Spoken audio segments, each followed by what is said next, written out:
If you want to know specifically what happened in this game in Golden State, I think I figured it out. It is the cardio. Look at this. They played great for 2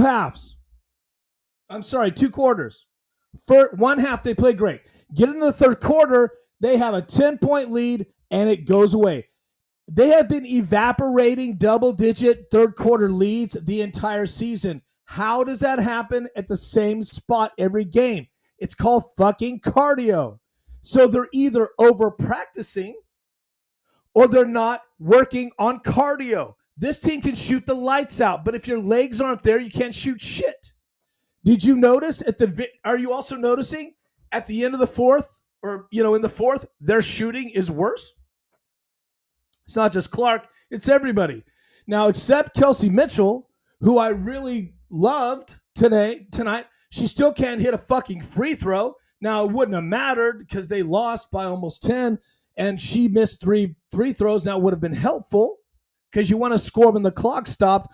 But my point is when you evaporate leads like that, it was almost like we could just pick the moment. Gone. I knew it. And it's called cardio. Same thing with boxers, same thing with MMA fighters. It's cardio. You think it's easy to go 5 rounds against a champion? Of course not. I've done this. Have you ever been in a ring with an MMA fighter? I used to train. Have you ever done 1 round? If you've done 1 round, it feels like 15 rounds. If you don't have cardio, it is the longest minute, 2 minute, 3 minutes. It's the longest quarter of your life if your cardio gives out. It's a small team. You don't have 15 people on the roster to come in there in waves, so everybody has to have their cardio up. DB is out. That would be helpful. Turner comes in and she's worthless, doesn't do anything but make it worse, can't catch a pass, can't hit a layup, gets blocked. So that's not helpful. You don't have what it takes on the rotation to make this work with people that don't have good cardio. You need better cardio, bottom line. The real headline here, I think the real headline to get down to the fundamentals of the problem, the real headline, why they lost to 2 bad teams, essentially now making them a bad team again. I mean, I thought if they beat Wilson and the Aces, even though they're struggling, it's still a huge win on the road, fixes all problems. Winning fixes all problems, but now losing makes them worse.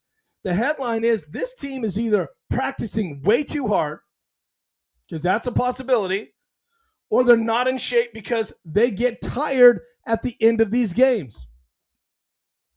You don't have a fantastic, stellar second half. Think about this. In more than one of these games that they've lost, and lost embarrassingly, the Fever came out and started punching down the team they're playing. Huge stats, good, great numbers. Caitlin, 6 assists today in the first quarter. Cool stuff like that. Boston had 10 points or something in the first quarter. Crazy stats. Playing well. First and second quarter. Killing it. Start well in the third quarter in most cases. Then they get to the middle of the third. It's downhill and there's no cardio.